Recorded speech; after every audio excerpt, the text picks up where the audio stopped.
Madame, Messieurs, bienvenue dans cette édition spéciale consacrée à l'actualité gabonaise. Vous le savez, il y a quelques instants, le secrétaire général de la présidence de la République, le professeur Guy Rosatanga-Rigno, vient de faire cette déclaration qui met en lumière justement la composition des membres du gouvernement, le premier de la 5e République, sous le magistère de Brice Clotaire Oligui Nguema. Avec moi pour décrypter cette actualité, il y a dans ce studio Petit Lambert Ovono, il est évaluateur certifié des politiques publiques. À ses côtés, il y a Théophane Nzamze Biogé, il est essayiste. Messieurs, bienvenue dans ce studio. D'entre-deux-jeux, il y a que ce constat peut déjà délibérément se faire. 30 ministres contre 35 préalablement. Je m'interroge, certainement de nombreux Gabonais avec. Pourquoi cette réduction selon vous, Théophane? Alors sans être dans le secret des dieux et dans l'esprit du président de la République, je pense qu'il y a quelque chose d'évident qui se dégage. Ouais. C'est que ce nombre resserré de membres du gouvernement, qui se trouve être le premier gouvernement de cette 5e République, eh bien, cette réduction à 30 membres, c'est ce qui est déjà moins que ce à quoi on a eu droit sous la transition, et encore bien moins que les gouvernements auxquels on a été habitués sous l'ère de l'ancien régime, ben cette réduction peut simplement tenir à la volonté, entre autres choses, de réduire le train de vie de l'État. Il y a un ensemble de priorités qui sont sur la table, qui sont déjà sur la table du Conseil des ministres, donc de ce gouvernement, des priorités qu'il va falloir régler dans des délais assez courts, parce que les Gabonais éprouvent depuis des années une impatience légitime de voir un certain nombre de dossiers aboutir et un ensemble de réalisations à enregistrer. Donc oui, réduction du nombre de ministres, ça veut dire réduction des dépenses publiques. Vous savez qu'un ministère, c'est au-delà du ministre, c'est toute une administration qu'il faut faire fonctionner, qu'il faut approvisionner en fonds. Évidemment. Donc tout ce qui est budget de fonctionnement, etc., entre en jeu à ce niveau-là. Donc moins de ministères, c'est un budget de fonctionnement moins important pour faire tourner les différentes administrations des ministères en question. Donc oui, une réduction à 30 membres, c'est assez intéressant. C'est le pari qu'on faisait déjà il y a quelques jours. Donc une trentaine de membres, ministères resserrés, mais ministères qui concentrent un ensemble de missions stratégiques précises et claires pour aller droit à l'essentiel et régler de manière concrète les différents problèmes auxquels nos populations sont confrontées. D'accord, mais à côté de cela, à côté de la dépense, revue de la dépense de l'État, d'accord, il n'y a que dans ce gouvernement, il n'y a pas de ministre délégué, par exemple. Petit Lambert Ovono. Non, on ne peut pas alourdir le gouvernement avec des ministres délégués. Souvenez-vous, quand le gouvernement de transition a été formé, le premier, il comptait 25 ministres. Donc, on ne va pas continuer à augmenter le nombre des ministres. Je crois que ce n'est pas ce que la population demande. J'insiste beaucoup sur le fait qu'il y a des attentes de la population auxquelles le président s'est engagé à satisfaire. Donc, c'est ça sa priorité. Et puis, il a mis 6 axes. Donc, c'est en fonction de ça que le gouvernement a été composé. Et puis, avec d'autres critères qui sont, regardez bien, emblématiques. Avec l'entrée d'Ohima. Ohima, président de BGFI, qui entre au gouvernement. Moi, je me souviens, il y a 3 ou 4 ans, quand la FEG, la Fédération des entreprises, a été formée, le jour même, j'ai écrit un texte où je prévoyais qu'une fois président de la FEC, il ne restait plus qu'à Oihima de rentrer au gouvernement, ministre de l'économie, ministre des finances, ministre de la dette, ministre des participations, et en plus on lui a ajouté la lutte contre la vie chère. Je crois qu'il n'y a pas mieux que lui qui connaît en profondeur comment les finances de l'État gabonais marchent pour essayer de s'attaquer à côté du président de la République et bien entendu du vice-président du gouvernement, de s'attaquer à ces problèmes de dette, à ces problèmes de vie chère. Et puis, il y a l'entrée emblématique, mais là, c'est politique, de Mme Chanine Zenaba. D'ailleurs, nous allons y arriver dans cette édition spéciale. C'est quand même emblématique et il faut le souligner tout de suite. Voilà. Nous allons y arriver, mais à côté de ce nombre, de cette réduction de l'équipe gouvernementale, il y a tout de même le respect de la parité. Par exemple, vous parlez de Chanine Zenaba, qui est une femme. Dans cette équipe gouvernementale, on en compte 10. Non, il n'y a pas du tout parité. Il y a 10 femmes. Il y a 10 femmes contre 21 hommes. Il n'y a pas du tout parité. Je crois que cette expression de parité n'est pas à propos ici. Les femmes qui ont été choisies, elle présente certainement des compétences. Ouais. Prenons Chanine qui dit qu'elle est créatrice d'entreprises, qu'elle gérait des entreprises, on l'a mis au PME. Donc je crois que ça correspond à son profil. Et il faut souligner, moi je vais tordre le cou à ce qu'on appelle les parités hommes-femmes. Je veux tordre le cou à ça, parce que ce qu'il faut souligner, c'est que dans notre pays, il n'y a pas des inégalités sociales liées au sexe. Il n'y a pas des inégalités sociales liées au sexe. Les femmes ont occupé tous les postes de responsabilité dans notre pays.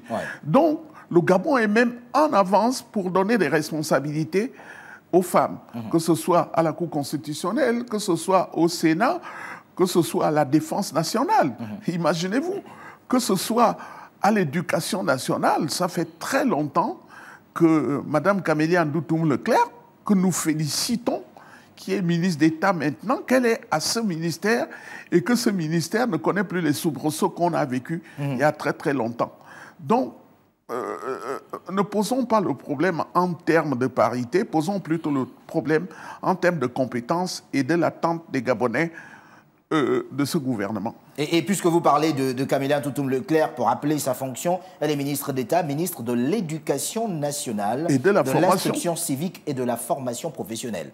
Quand même mérité, Théophane. Oui, avant que d'en arriver au cas de Mme Ndoutoum-Leclerc, ce qu'il faut dire sur la question de la parité, c'est que certes, il n'y a pas de parité, mais je ne pense pas qu'il y ait eu autant de femmes en termes de proportion, dans un gouvernement au Gabon. C'est quand même le tiers du gouvernement, le tiers de ce gouvernement qui est composé de femmes qui ont été retenues sur la base de leur qualité. Parce que voyez-vous, la composition d'un gouvernement, ce n'est pas une affaire de mode, ce n'est pas une affaire de tendance, ce n'est pas une affaire de suivisme. Ces femmes ont été choisies à cause de leur mérite intrinsèque, à cause de leur parcours. Elles composent le tiers du gouvernement. Je pense que cela mérite d'être souligné. Ça ne s'était jamais vu au Gabon. Et parmi ces femmes, vous faites bien de noter la présence de Mme Zenaba Chanine, qui, elle, est entrepreneur, mais qui est surtout ancienne candidate à l'élection présidentielle. Là aussi, ça mérite d'être souligné, en ce sens que Brice Clotaire Oligui-Nguema est allé jusqu'à solliciter les compétences d'une ancienne adversaire pour participer au gouvernement. Parce que, voyez-vous, il a remporté brillamment cette élection présidentielle, mais cela ne veut pas forcément dire que ses adversaires d'hier n'avaient pas des idées intéressantes à proposer pour le développement du Gabon et l'épanouissement des Gabonais. Donc là encore, c'est un signe d'ouverture, c'est un signe d'humilité, c'est un signe d'inclusion que le président de la République donne. Donc oui, pour revenir maintenant au cas de Mme Ndoutoum-Leclerc, c'est quelqu'un qui a été ancienne ministre, qui a un parcours personnel assez intéressant, qui a été reconnu ailleurs. L'exemplarité de son parcours a été reconnue même en dehors de nos frontières, qui a été nommé, qui a été appelé dans le cadre de la transition pour prendre en charge l'éducation nationale. Et force est de constater que c'est une ministre qui tient bien son département ministériel. Je ne me souviens pas d'une grève, ou du moins de manifestation, de mouvement d'humeur, tel que cela a pu s'observer par le passé dans un ministère aussi sensible que celui de l'Éducation nationale. Je pense que depuis qu'elle est là, on n'observe pas ce genre de mouvement, donc elle tient son ministère, et donc je pense qu'il faudra simplement continuer le travail. Là, le chantier est élargi, parce qu'au-delà de l'éducation nationale, il y a d'autres points. Notamment l'instruction civique. Notamment l'instruction civique. N'est-ce pas là l'occasion? Lorsqu'on parle de la restauration des institutions, certes, d'une part, mais aussi de la restauration des valeurs. Je pense que le président de la République, chef de l'État, chef du gouvernement, met un point d'honneur à souligner la promotion et la culture d'un certain nombre de valeurs qui nous ont souvent manqué. Vous savez, l'intérêt, c'est de transformer le logiciel mental des Gabonaises et des Gabonais.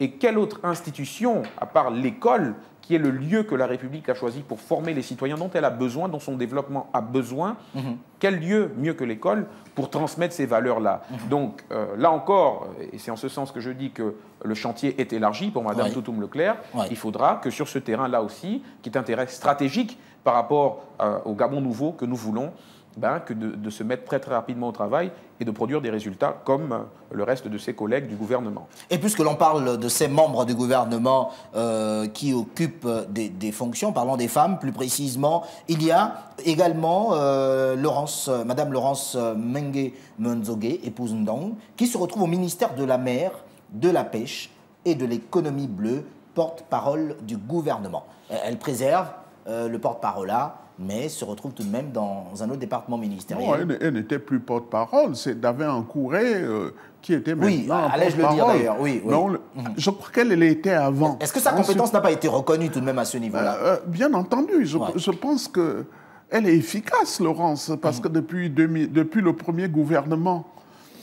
je crois de septembre 2023, oui. Elle est dans les gouvernements. Mais souvenez-vous de la petite épisode, quand on a nommé le premier gouvernement, elle n'avait pas été citée, mais 10 jours plus tard, il y a eu un petit remaniement technique pour faire entrer Madame Don. Je crois qu'elle est efficace, mais avant de parler de Madame Don, moi je voulais signaler une entrée emblématique, c'est celle de François Dombian. Nous allons y arriver. François Dombian. Nous allons y arriver. C'est emblématique. C'est des entrées emblématiques. Henri Clodoïma, Madame Chanine, François Dombian. Je veux citer François Dombian. Pourquoi? François Dombian a été avec nous à Gabon d'abord. Et il a créé Réagir. Et Réagir n'arrête pas de subir des soubresauts, des procès, contre-procès et tout. Il a été nommé vice-président de l'Assemblée nationale. Et aujourd'hui, je crois qu'il est clos en rentrant directement dans le gouvernement. Donc c'est un cas, et notamment, pas n'importe où, à Nkembo, à Libreville. C'est vraiment très important de souligner son entrée. Et puis, enfin, pour moi, c'est Ulrich Mafumbi qui est devenu ministre d'État. C'est pas rien, ministre d'État. Et ça prouve vraiment son efficacité, sa résilience et sa compétence sur le terrain. Et je crois qu'il mérite d'être promu ministre d'État par le président de la République. Et puis, il y a une autre dame, Théophane Nzamze-Biogé, Madame Louise Vono, elle est ministre de la Planification et de la Prospective. La planification, oui, un élément important. Oui, la planification est un élément important dans tout gouvernement qui soit, parce qu'il faut bien planifier ce qu'on va faire. Il faut indiquer ce que l'on va faire, et ça c'est en cohérence avec la méthode Brice-Clotaire-Oligui-Nguema, qui consiste à annoncer les choses, à donner les dates et les périodes précises pour les réalisations, et ensuite à évaluer le travail qui a été fait. Donc oui, ça c'est très important, mais peut-être quelque chose... on passe peut-être à côté de quelque chose qui est très important et très significatif. Vous savez, je prenais des notes alors que le secrétaire général de la présidence de la République, M. Rosatanga Rigno, déclinait la liste du gouvernement, c'est que les dénominations même des différents ministères sont très parlantes et très innovantes. Vous parliez de Madame Laurence Ndong, qui va donc au ministère de la mer, de la pêche et de l'économie bleue, porte-parole du gouvernement. C'est un groupe de mots économie bleue qui est innovant, dont on n'est pas très accoutumé. Mais effectivement, parce qu'il faut que les dénominations des ministères soient parlants. L'économie bleue, mais avec 800 km de côte, mais il y a toute une industrie, toute une économie bleue, tellement de ressources à tirer de ces 800 km de côte. Donc il était important aussi de revoir les dénominations des ministères. Vous avez par exemple, pour M. Ntosui, à Logo, vous savez maintenant dit monsieur, parce qu'effectivement il a suivi la procédure étant un ancien camarade, un frère d'armes du président de la République, qui s'est donc conformé à l'exigence de revenir à la vie civile pour conserver le portefeuille du ministère des Eaux et Forêts, mais qui est désormais aussi chargé de la gestion du conflit homme-faune. Vous savez, c'est une préoccupation majeure pour nos populations de l'arrière-pays. On a innové au niveau de la dénomination de ce ministère pour intégrer la question du conflit homme-faune et en faire une priorité. Donc, sur l'ensemble des ministères, il y a une innovation au niveau de la dénomination de ces différents ministères pour marquer le fait que là, on essaie d'aller non pas sur des généralités, on ne reste pas sur des choses qui sont génériques et auxquelles on est habitué, on innove dans l'innovation, enfin dans la dénomination de ces ministères-là pour montrer que derrière, il y a un ensemble de préoccupations et de priorités qui sont mises en avant. Et c'est d'ailleurs le cas pour le ministère des Affaires sociales et désormais également de l'inclusion. On a entendu, sous la transition, l'inclusivité, prônée même par le président de la transition de l'époque, Brice-Clotaire Oligui-Nguema, parler d'inclusivité. Et désormais, ce ministère des Affaires sociales inclut également cet aspect-là. Petit Lambert Ovono. Non, je crois que quand je lis la composition de ce gouvernement, il y a la partie économie, lutte contre la vie chère, qui rentre déjà dans le panier du social. Ensuite, il y a ce ministère que vous citez, des Affaires sociales, qui complète cet aspect. Et puis, il y a le ministère... il y a un ministère qui a changé de dénomination, comme le signalait mon compatriote, c'est le ministère de l'Habitat.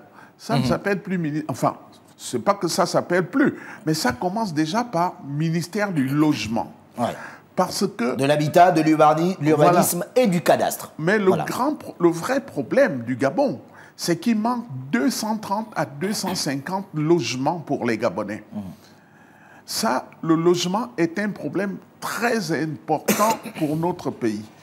Donc, il faut construire les logements, il faut loger les Gabonais. Et le président de la République l'a annoncé, une grande annonce, je crois, avant la campagne, où il disait que les fonctionnaires peuvent renoncer à leur indemnité de logement et avoir un accès à un logement qui rembourserait sur 10, sur 15 ans. Parce que qu'est-ce qui manque au pays? C'est les logements. Qu'est-ce qui manque au pays? C'est l'électricité, c'est l'urbanisation.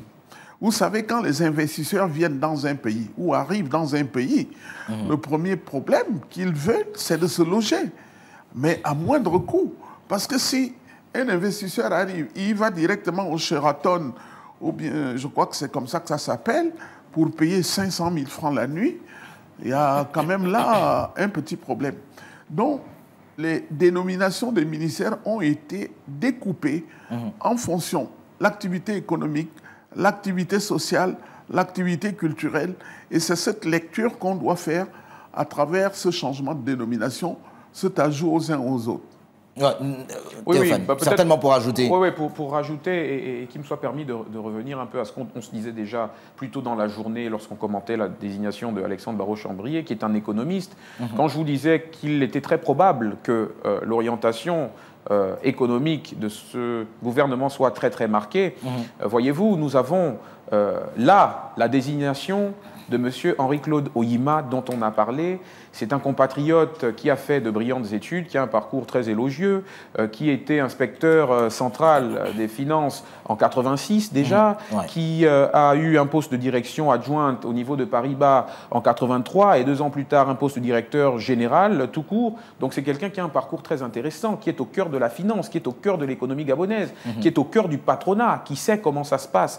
Donc là encore, c'est un accent supplémentaire qui est mis sur l'orientation économique et la priorité du gouvernement qui est de booster, de rebooster l'économie nationale.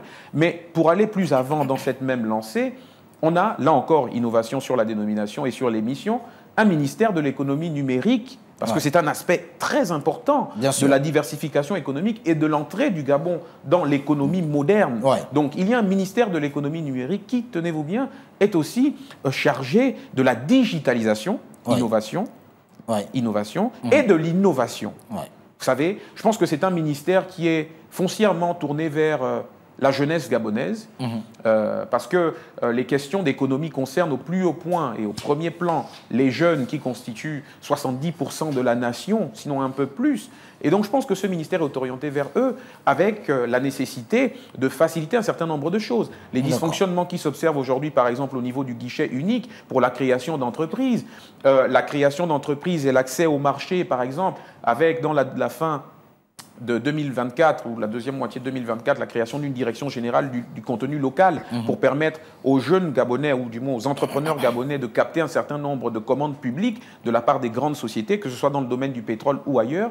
Et puis on a l'aspect innovation, parce que la diversification de l'économie dans le secteur des services, par exemple, pour ne citer que celui-là, nécessite que les jeunes Gabonais innovent et soient accompagnés dans leur dynamique d'innovation. Et donc je pense que ce ministère-là est très intéressant, et avec ce ministère, avec la désignation de M. Henri-Claude Oyima, avec le choix de M. Hugues-Alexandre Barrot-Chambrier en tant que vice-président du gouvernement, je pense qu'il y a une orientation très très claire qui consiste simplement à dire aux Gabonais qu'on va travailler, qu'on va booster cette économie et on va permettre aux Gabonaises et aux Gabonais de s'y intégrer par l'innovation, par la digitalisation. Et d'ailleurs, rappelez que ce ministère est porté par M. Marc Doumba. Exactement, qui précédemment était ministre de l'économie et qui lui aussi a un parcours très important et qui a participé, parce qu'il était entre autres personnalités décorées ce matin, qui a participé à une opération très intéressante, l'opération Mouélé, qui consistait donc à reprofiler, à rééchelonner donc la dette intérieure gabonaise, une opération qui, en plus du reprofilage, a consisté à mobiliser quand même des fonds. On parle d'un peu plus de 300 milliards de francs CFA. Lorsqu'on sait que l'affectation à l'investissement dans la loi de finances en cours est d'un peu plus de 400 milliards, donc on a 80% de ce montant qui a été levé à titre supplémentaire dans le cadre de cette opération Mouélé. Donc oui, monsieur Marc Doumba a fait un travail sans doute remarqué par le président de la République, qui a décidé de lui confier, de le garder au gouvernement en lui confiant un autre portefeuille ministériel. Alors, en jetant un regard plus accru sur la composition de cette équipe gouvernementale, il y a que, par exemple, pour le ministère des Affaires étrangères, de la coopération chargé de l'intégration, il y a désormais également cette précision. Ce ministère a la responsabilité de la diaspora, puisque la nouvelle constitution consacre également un siège de député à cette diaspora. Quelle est la lecture que l'on peut en faire? Non, si vous permettez, j'ai un petit retard sur le ministre de la Planification, Madame Molo. Nous n'avons pas, je n'ai pas personnellement des éléments pour savoir quelle responsabilité elle occupait avant d'être nommée ministre de la Planification. Mais ce que je peux dire, puisque Hugues Alexandre Barrot-Chambry... Elle a travaillé sur le plan enfin, elle travaille sur le plan international. Bah oui, mais dans quoi il faut qu'on le dise. Mais enfin, bref, je disais que... Dans la finance, je peux le dire. Comme M. Barrot-Chambry était ministre de la Planification, et que c'est lui qui est le vice-président du gouvernement, il a dû certainement recommander cette dame, parce qu'elle remplace quand même un ministère important, le ministre de la Planification. Et n'oubliez pas que le ministre de la Planification porte le commissariat général au plan. Et c'est lui qui s'occupe de tous les projets d'investissement et les projets de développement où il faut traiter avec les bailleurs de fonds qui appuient ces projets. Et là, il y a énormément de crédits. Et je rappelle aux Gabonais que au niveau du cabinet du Premier ministère, il y a une réunion des bailleurs de fonds chaque année ou chaque semestre où on examine le taux de consommation des crédits, des budgets que les bailleurs de fonds apportent à notre pays. Et jusqu'à présent, ça s'est toujours limité à peu près à 40%. Autrement dit, il y a de l'argent qui est là, que les bailleurs apportent, mais que le Gabon ne consomme pas en totalité pour diverses raisons.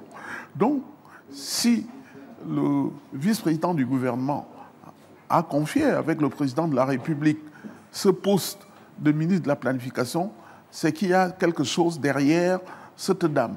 Et enfin, je voulais attirer l'attention sur le ministère d'Avin Akouré. C'est le ministère de la Justice. Monsieur Petit-Lambert Ovono, nous allons jeter un regard sur tous les départements ministériels. Je vous prierai quand même il y a des choses emblématiques. Il y a des choses emblématiques qu'il faut signaler tout de suite. Confier le ministère de la Justice à un médecin. Il est médecin. Il a écrit un livre sur le diagnostic du Gabon, dans lequel il a fait également des propositions. Il revient de l'énergie et de l'eau. Et pendant la durée qu'il a mis dans ce ministère, l'amélioration en électricité s'est quand même faite ressentir à Libreville, parce que quand il est arrivé, chaque soir, il y avait des délestages qui duraient 3 heures, et c'était très très grave. Et enfin, sur le plan emblématique, il y a des choses à signaler tout de suite, monsieur le journaliste. Le général de division, Zingen Zoudou, est sorti du gouvernement.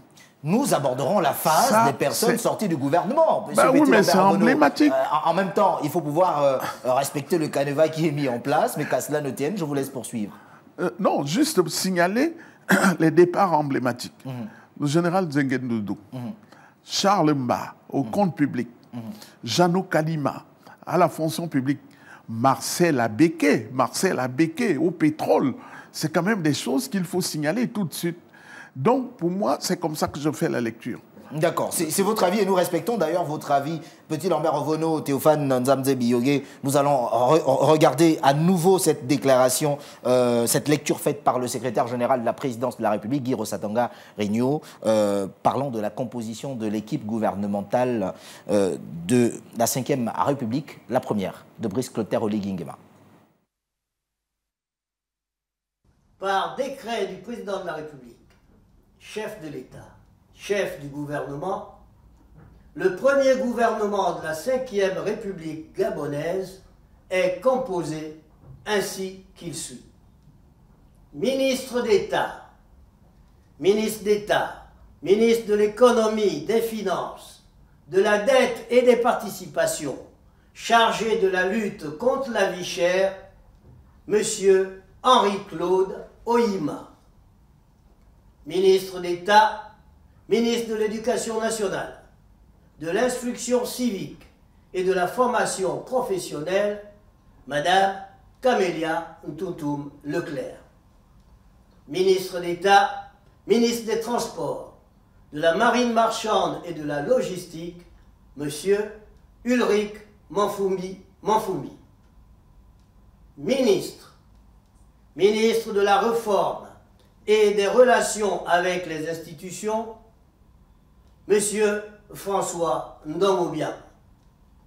Ministre des Affaires étrangères et de la Coopération, chargé de l'intégration et de la diaspora, M. Régis Onanga Ndiaye. Ministre de la Défense nationale, Madame Brigitte Onkanoa. Ministre de l'Intérieur, de la Sécurité et de la Décentralisation, M. Herman Imongo.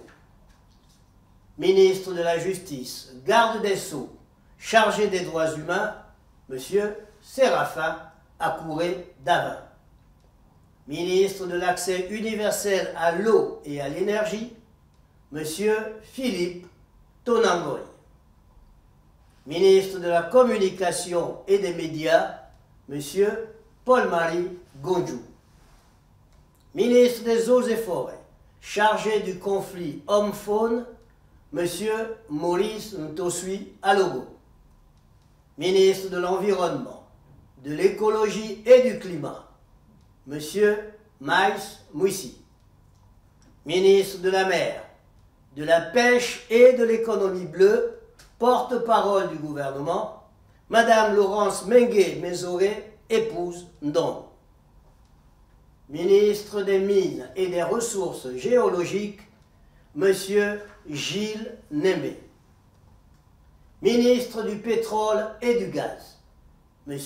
Sosten Ngema Ngema. Ministre de la Santé, Professeur Adrien Mougougou. Ministre du Logement, de l'Habitat, de l'Urbanisme et du Cadastre, M. Ludovic Meunier.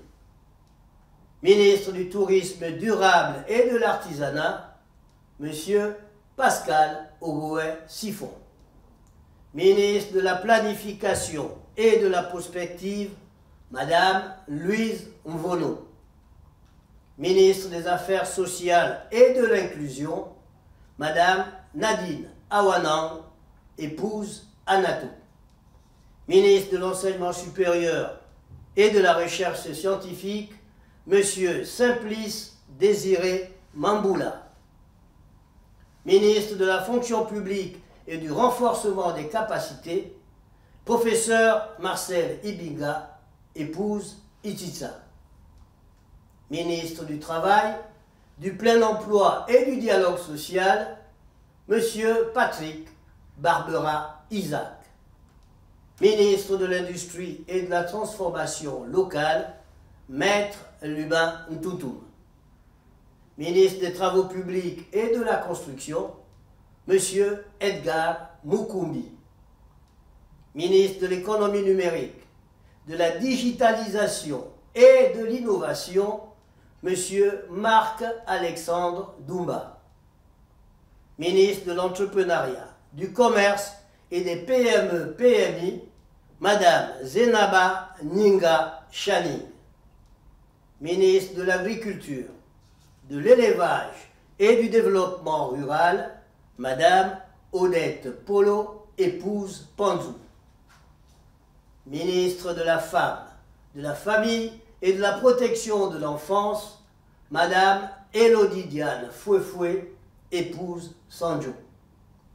Ministre de la Jeunesse, des Sports, du Rayonnement culturel et des Arts, chargé de la vie associative, Dr Armande Longo, épouse Moulengi. Je vous remercie. Voilà, nous venons de regarder à nouveau cette déclaration du secrétaire général de la présidence de la République, Petit Lambert. Revenons justement, au-delà des grands changements, il y a quand même que certains ont fait leur sortie de ce gouvernement.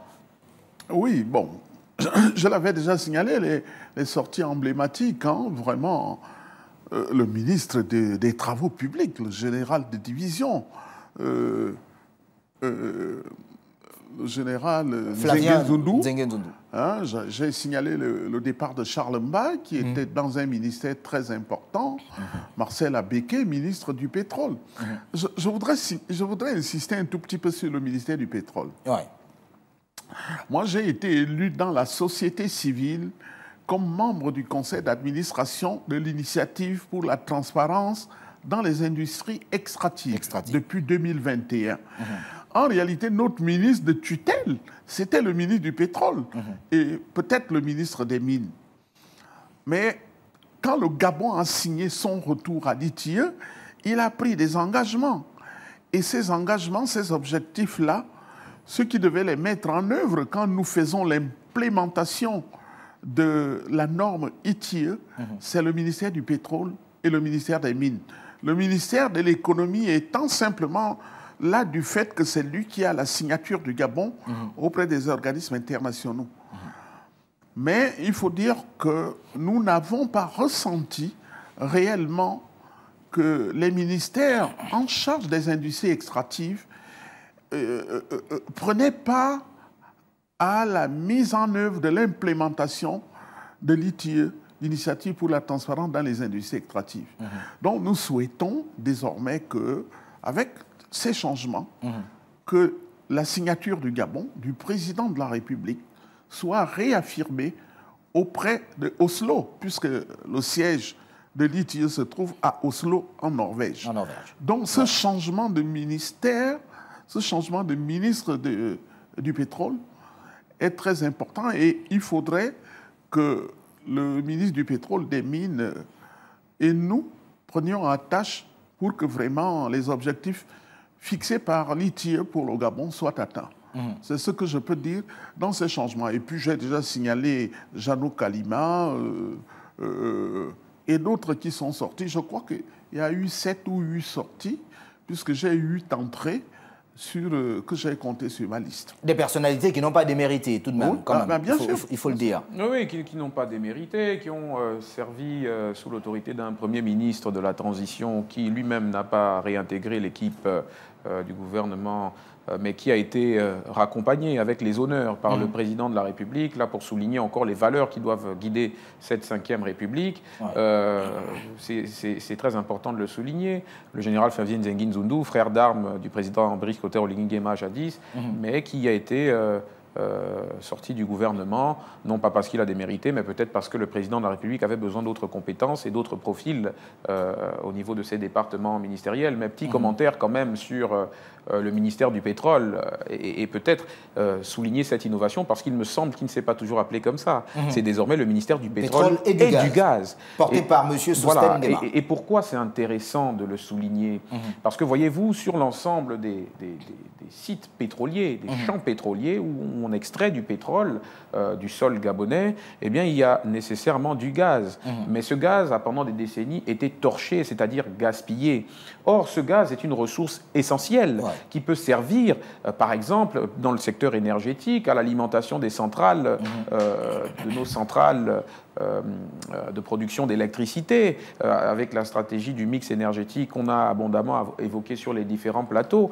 Le gaz est une ressource non négligeable qui peut même contribuer aussi au développement du secteur de l'agriculture, parce que le gaz, les dérivés du gaz, l'un des dérivés possibles du gaz peuvent être des engrais, et donc toute chose qui permet de créer un circuit où, par l'exploitation d'une ressource issue du secteur extractif, eh bien, on peut contribuer à booster le secteur de l'agriculture, qui est lui aussi tout aussi stratégique pour l'économie gabonaise et pour cette 5e République gabonaise. Donc c'était important de souligner ça par rapport au ministère du Pétrole, qui devient désormais le ministère du Pétrole et du Gaz, parce qu'on a reconnu que le gaz est une ressource et que la volonté de Brice Clotaire Oligui-Nguema, c'est de faire bon usage de toutes les ressources disponibles sur le territoire gabonais pour améliorer les conditions de vie de ses compatriotes. Alors, en ce qui concerne le ministère de la Justice, revenir un tout petit peu là-dessus, cette responsabilité donnée à Séraphin Akouré-Davar. Oui, au-delà du profil de l'homme et au-delà de ses différents engagements, au-delà de son parcours parlementaire et de son engagement pour le respect des libertés des Gabonaises et des Gabonais, son parcours politique qui témoigne aussi de cet attachement à ces valeurs-là, des valeurs qui ont été prônées par le président de la République, mais à l'occasion de chacun de ses discours, mais notamment à l'occasion de son discours d'investiture au stade de l'Amitié, où il a dit que c'est la justice qui élève une nation. Donc, l'importance de la justice dans cette 5e République que nous voulons différente des républiques précédentes. Une justice, enfin, une république dans laquelle la justice traite tout le monde de manière égale. Une république dans laquelle le faible et le puissant sont traités d'égale manière par les institutions en charge de la question de la justice. C'est la justice qui sera l'instrument qui nous permettra, par exemple, aussi d'en finir avec des phénomènes comme la corruption, la prévarication, et etc., avec l'importance que l'on sait qu'ont eu ces phénomènes-là dans le ralentissement du progrès et du développement de la nation. Donc c'est là un département ministériel extrêmement important qui va contribuer à définir ce que sera, en fin de compte, l'âme de cette 5e République. Est-ce que ce sera une République plus juste, qui permettra aux Gabonaises et aux Gabonais de s'épanouir librement dans leur pays, de manière à ce que leurs droits, leurs libertés fondamentales soient respectés et promus. Tel est le chantier qui se dresse devant le nouveau ministre de la Justice, garde des Sceaux. Je partage son analyse juste pour ajouter à la justice. Vous savez que la justice est en charge des droits de l'homme. Vous le savez bien.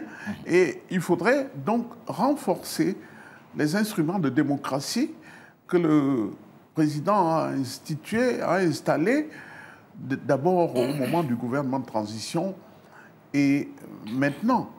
Parce que sinon, nous devons renforcer notre démocratie qui a déjà fait de sérieux pas et que les pays amis peuvent copier.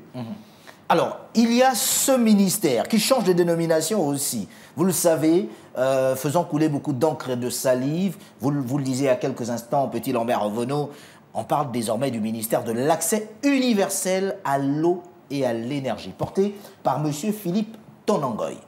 Alors, est-ce que cela augure déjà à l'horizon peut-être une séparation de gestion en matière d'adduction d'eau potable et d'électricité? Quel est le regard que l'on pourrait porter là-dessus? Écoutez, ce ministère est très important, le ministère de l'énergie. Les investisseurs ne peuvent pas venir investir s'ils n'ont pas accès à l'eau et à l'électricité. Et pourquoi la précision d'accès universel à l'eau, selon vous? La précision universelle vient de Mme Mitterrand. Mme Mitterrand avait souhaité que l'eau ne soit plus une denrée rare et que les populations ne payent plus l'eau, que l'eau soit gratuite. C'est un peu comme l'assurance universelle, l'assurance maladie universelle. Et il faut que chaque citoyen pratique même ce qu'on appelle le droit opposable. Le droit opposable veut dire que si vous n'avez pas l'électricité chez vous, si vous n'avez pas l'eau, vous pouvez vous retourner contre l'État, porter plainte contre l'État. C'est ce qu'on appelle le droit opposable. Donc il y a un certain nombre de biens qui doivent revenir aux populations de droit et non plus de façon mercantile, comme il faut faire. Il faut aller à la SEG attendre 10 ans pour avoir un compteur d'eau ou un compteur d'électricité. D'où la nécessité de séparer les deux entités. Et vous avez lu, comme moi la semaine dernière, que Suez, qui est l'entreprise française qui s'occupe de la distribution de l'électricité, enfin d'abord l'eau et un peu d'électricité, va maintenant appuyer le Gabon pour revenir dans la normalité en matière de distribution d'eau et d'électricité. Donc, ces deux entités différentes, la production et la distribution et la gestion de l'électricité et la production la distribution d'eau, c'est deux entités totalement différentes. Ouais. Peut-être qu'il n'est pas nécessaire de joindre les deux gestions, parce que c'est des gestions totalement différentes. Donc, en faisant des entreprises séparées, peut-être qu'il y aura aussi des concurrents, parce qu'il ne faut pas craindre la concurrence. La concurrence est très bien, ça permet à chacune des entreprises de montrer sa résilience et de montrer qu'elle est performante sur le terrain pour que les clients soient réellement satisfaits de façon universelle. Théophane. Je pense que le secteur de l'eau et de l'électricité devrait être surveillé de très près au cours des 100 prochains jours, qui seront donc les 100 premiers jours d'action de ce gouvernement fraîchement nommé. Mais sur la séparation de l'eau et de l'électricité, c'est un élément qui est écrit noir sur blanc dans le projet de société du candidat d'alors, donc le candidat Brice Clotaire Oligui Nguema. Il faut effectivement fournir des efforts considérables dans ce secteur-là. Pour ce qui est de l'électricité, il est, entre autres questions, et dans le désordre, entre autres questions, déjà de rattraper la question des pertes techniques en développant un réseau de distribution qui soit à la hauteur des besoins et à la hauteur du potentiel du pays, à la hauteur des projets futurs. Vous savez, l'infrastructure en rapport avec le secteur de l'électricité est indispensable, indispensable pour apporter le développement dans nos différentes localités. Donc il faudra construire un réseau, construire des infrastructures nouvelles, renforcer les infrastructures existantes de manière à permettre à ce que les Gabonais accèdent à l'électricité plus facilement. Donc oui, il est question de scinder la gestion de l'eau et de la gestion de l'électricité. Pour ce qui est de l'eau, il y a un ensemble d'infrastructures, là encore, qui vont être construites, de nouveaux barrages. Et puis, pour terminer sur la question, je dirais que, parce que c'était ça votre question initiale, le changement de dénomination du ministère, l'accès universel, le mot-clé pour moi c'est accès. Vous savez, lorsqu'on dit ministère de l'eau et de l'énergie, c'est un peu froid. Il n'y a pas d'engagement dans cette dénomination. Je pense que Brice Clotaire Oligui Nguema a voulu mettre de l'engagement dans la dénomination de ce ministère. Pour rappel, c'est le premier pilier du projet de société du candidat. Donc il a voulu mettre de l'engagement pour marquer la priorité qui s'éprouve à ce niveau-là. Et quand je vous dis que le mot-clé, c'est l'accès, il ne s'agit pas de s'occuper. Il s'agit de faire en sorte que les Gabonais accèdent à l'eau et à l'électricité. Ainsi est résumé le travail du membre du gouvernement chargé de cette question, faire en sorte que les Gabonaises et les Gabonais, au-delà de tous les projets engagés, au-delà de toutes les conventions qui pourraient être passées avec tel ou tel autre partenaire, au-delà de tel décret, au-delà de telle circulaire, au-delà de toute l'activité du ministère, l'objectif final, c'est de permettre aux Gabonaises et aux Gabonais d'accéder à l'eau et à l'électricité. Donc, c'est clairement une dénomination orientée vers le résultat. Ce résultat est clairement indiqué, accéder, permettre aux Gabonais d'accéder à l'eau et à l'électricité. Je pense que c'est important, ou du moins que cette dénomination, ce changement de dénomination est important en ce sens. Alors, il y a aussi le ministre de l'Intérieur, de la Sécurité et de la décentralisation. Vous vous souviendrez, à une certaine période, il s'agissait de deux ministères bien distincts. Aujourd'hui, l'intérieur, donc la sécurité et l'intérieur, est jumelé à la décentralisation. Ce projet, cette ambition de Brice Clotaire Oligui Nguema, déjà même contenue dans la nouvelle constitution. Quelle lecture, Petit Lambert Ovono? Bon, d'abord, le président de la République a voulu féliciter Herman Imongo, ministre de l'Intérieur, qui a bien conduit le processus des élections référendaires et présidentielles. Je crois qu'il a le mérite d'avoir organisé des élections apaisées. Il n'y a pas eu de conflit, il n'y a pas eu de crise. Donc, son maintien au gouvernement, vraiment, est à féliciter. Maintenant, au niveau de la décentralisation, pourquoi le ministère? Parce que c'est lui qui dispose déjà du commandement à l'intérieur du pays, depuis même aux chefs de village, aux chefs de canton, qui sont des auxiliaires de commandement. Donc, il n'était pas nécessaire de séparer ces deux ministères, puisque les collectivités locales vont maintenant monter en grade. Elles auront leur budget, parce qu'avant, c'est le ministère de l'Intérieur qui s'occupaient de leur budget. Et là-bas, on faisait un peu de la péréquation.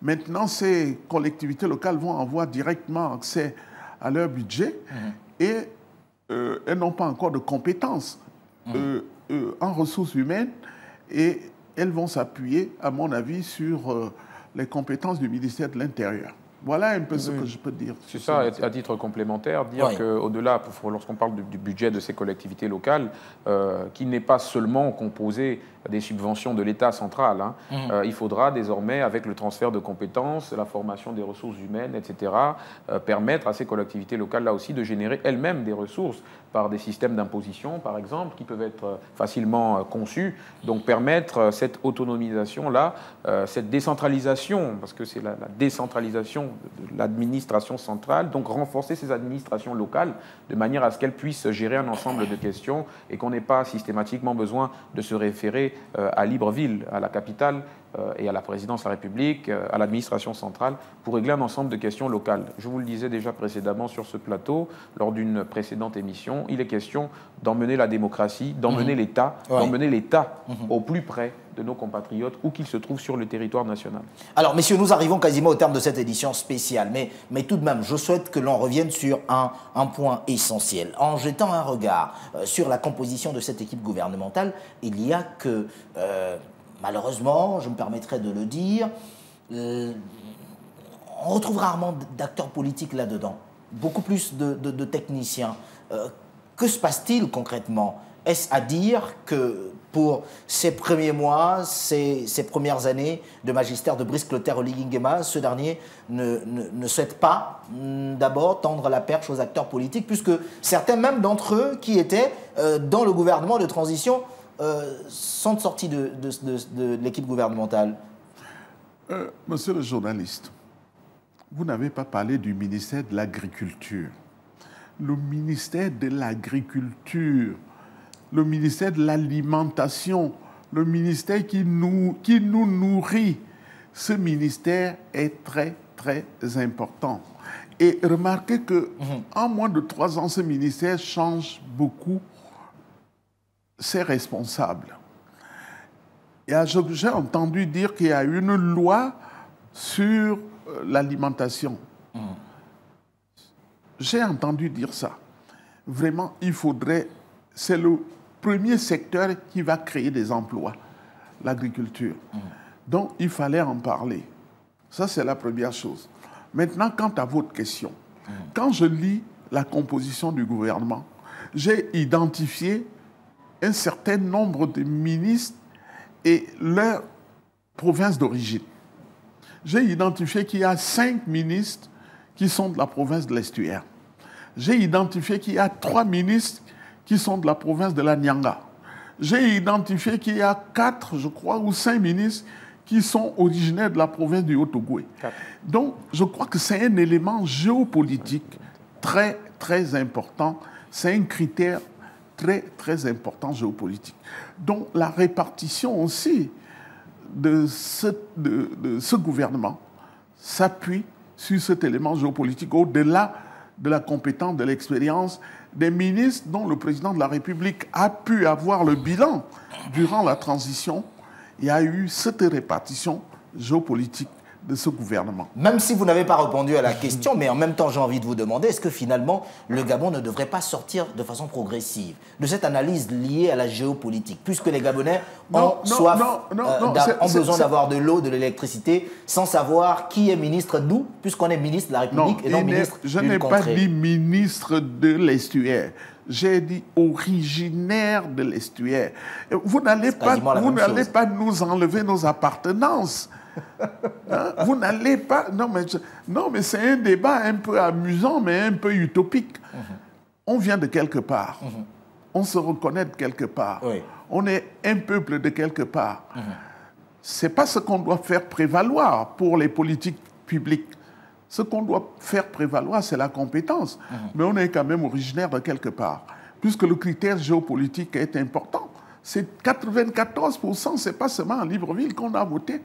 On a voté aussi dans ces coins qui permettent aussi de former les jeunes, d'entraîner les jeunes. On est des modèles. Les ministres sont des modèles aussi de leur département, de leur village. On a des villages. Il faut être fier de nos villages. Il faudrait même créer une émission où la télévision passe de village en village pour montrer la culture, les biens culturels, pour montrer l'art culinaire de ces villages-là, ce serait important. Et c'est ça le Gabon que nous cherchons à unifier. D'accord, c'est votre avis, que je respecte d'ailleurs. Théophane Nzamzebi. Alors sur la question des profils des différents membres du gouvernement, ce que je note, c'est qu'il n'y a aucun indéboulonnable de la politique au sein de ce gouvernement. Il n'y a pas de profil très fortement orienté politique dans ce gouvernement, sinon très peu, 2-3 individualités. Mais de manière générale, je pense que la compétence technique a été mise en avant. Les critères qui ont permis de faire le choix de ces différents compatriotes ont, il me semble, très généralement été des critères techniques, parce que l'objectif est de produire des résultats. Maintenant, il faut savoir une chose, comme le président de la République l'a annoncé, nous aurons des consultations politiques d'ici les derniers mois de l'année en cours. Naturellement, ces échéances politiques, ces consultations électorales permettront de mettre un ensemble de cartes supplémentaires entre les mains du président de la République, chef de l'État, chef du gouvernement, pour voir comment préserver un certain nombre d'équilibres ou en créer de nouveaux.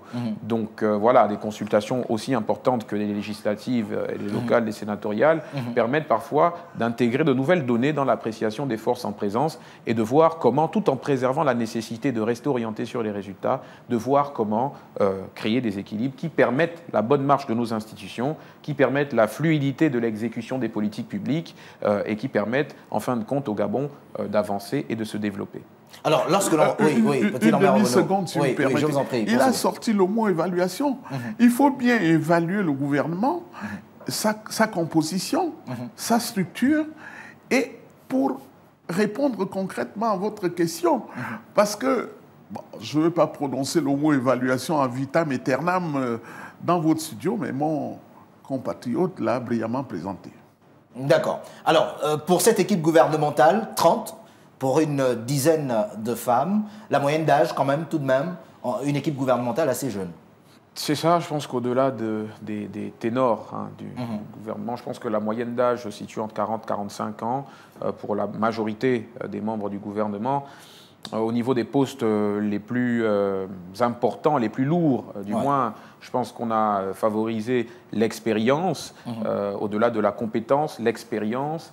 Je pense qu'on a fait le choix de personnalités assez pondérées, en plus d'être expérimentées, de personnalités qui connaissent ce pays et qui connaissent son administration, qui connaissent son fonctionnement et ses différents rouages. 40-45 ans, c'est une moyenne intéressante. On est encore relativement jeune. Quand on a 40-45 ans, qui plus est dans nos pays, on est considéré comme jeune.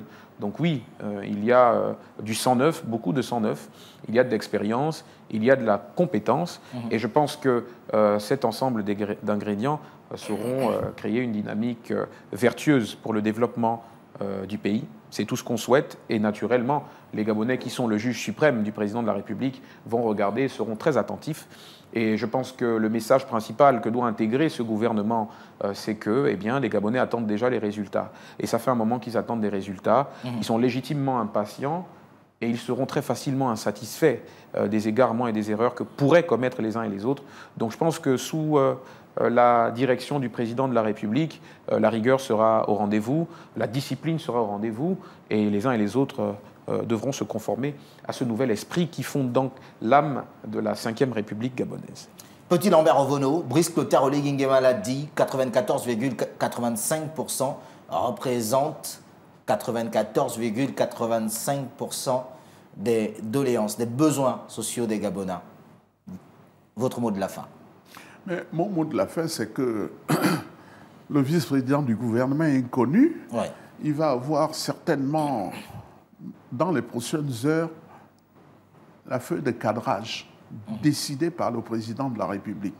Cette feuille de cadrage, je rappelle, va préciser la vision.